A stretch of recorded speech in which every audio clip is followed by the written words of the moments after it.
भगवान विष्णु के 8वें अवतार श्री कृष्ण की लीला तो हम अक्सर बड़े बुजुर्गों द्वारा सुनते आए हैं, लेकिन भगवान श्री कृष्ण की मृत्यु कैसे हुई, मृत्यु का कारण क्या था, क्या श्री कृष्ण ने मृत्यु के बाद अपना शरीर त्याग दिया और उनकी मृत्यु के बाद क्या हुआ, इन सब सवालों के जवाब जानने की जिज्ञासा हर किसी के मन में जरूर होती है।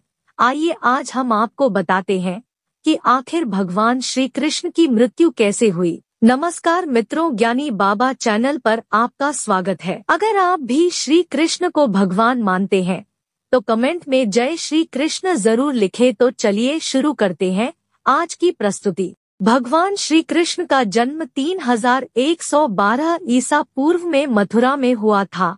हालांकि उनका बचपन वृंदावन, गोकुल और द्वारका आदि जगहों पर बीता। बताया जाता है कि महाभारत के युद्ध के बाद श्री कृष्ण ने द्वारका पर 36 वर्षों तक राज किया, जिसके बाद उन्होंने अपना देह त्याग दिया था। उस समय उनकी आयु 125 वर्ष थी। दरअसल उनकी मृत्यु के पीछे की वजह 2 श्राप है।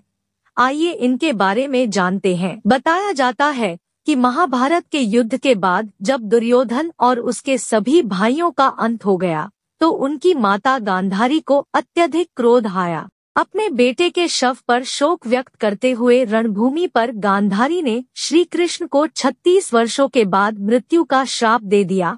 ये सुनकर पांडव चकित रह गए, लेकिन श्री कृष्ण ने मुस्कुराते हुए इस अभिशाप को स्वीकार कर लिया। इसके बाद ठीक 36 वर्षों के बाद उनकी मृत्यु हो गई।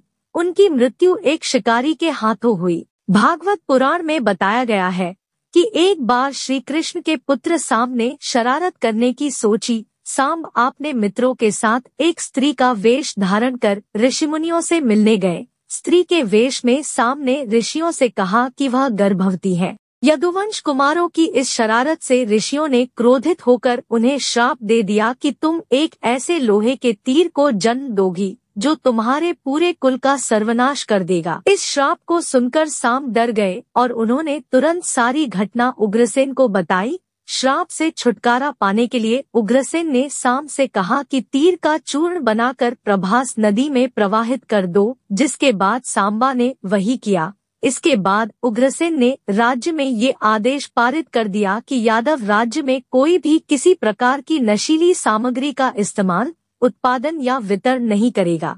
इस घटना के बाद द्वारका में कई अशुभ संकेत देखने को मिले, जिसमें सुदर्शन चक्र, बलराम के हल और श्री कृष्ण के शंख, रथ का अदृश्य हो जाना शामिल था।